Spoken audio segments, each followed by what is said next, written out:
রুশ ইউক্রেন যুদ্ধবন্ধে মরিয়া হয়ে উঠেছেন মার্কিন প্রেসিডেন্ট ডোনাল্ড ট্রাম্প। ভ্লাদিমির পুতিনকে আলোচনার টেবিলে বসাতে নানা কৌশল অবলম্বন করছেন তিনি। সেই ধারাবাহিকতা এবার রুশ মিত্র ভারত ও চীনকে তার মাশুল দিতে হচ্ছে। রাশিয়া থেকে অপরিশোধিত তেল আমদানির কারণে ভারত ও চীনের উপর 500% শুল্ক আরোপ করবেন ডোনাল্ড ট্রাম্প। মার্কিন সেনেটে এরকমই একটি বিলের অনুমোদন দিয়েছেন তিনি। 84 জন সিনেটরের সমর্থনে বিলটি আগস্টে পেশ করা হবে বলে জানিয়েছেন দক্ষিণ ক্যারোলাইনার রিপাবলিকান সেনেটর লিন্ডজে গ্রাহাম। ভারত ও চীনের উপর সম্ভাব্য 500% শুল্ক আরোপের পেছনেও ব্যাখ্যাও দিয়েছেন তিনি।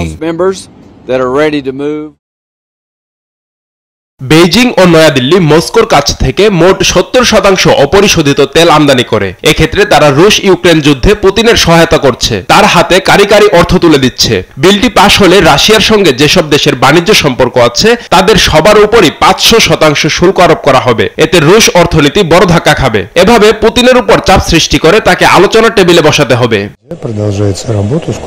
এদিকে সিনেটর গ্রাহামের বক্তব্যে তার রুশ ফোবিয়া আছে বলে জানিয়েছেন ক্রেমলিনের মুখপাত্র দিমিত্রি পেসকভ। সিনেটরের হাতে ক্ষমতা থাকলে রাশিয়ার উপর অনেক আগেই নিষেধাজ্ঞা দিত বলে জানান তিনি।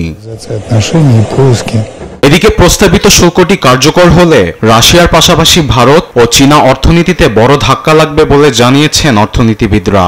ভারত রাশিয়া দ্বিপাক্ষিক বাণিজ্য 2024-25 অর্থবছরে সর্বকালের সর্বোচ্চ প্রায় $69 বিলিয়ন পৌঁছেছে। আবার 2030 সালের মধ্যে $100 বিলিয়ন দ্বিপাক্ষিক বাণিজ্যের লক্ষ্য নির্ধারণ করেছে দুদেশ। এতে ভারতে বেশি নেতিবাচক প্রভাব পড়ার আশঙ্কা করছেন বিশ্লেষকরা। আরবেদ আফসার, নিউজ ডেস্ক, দেশ টিভি।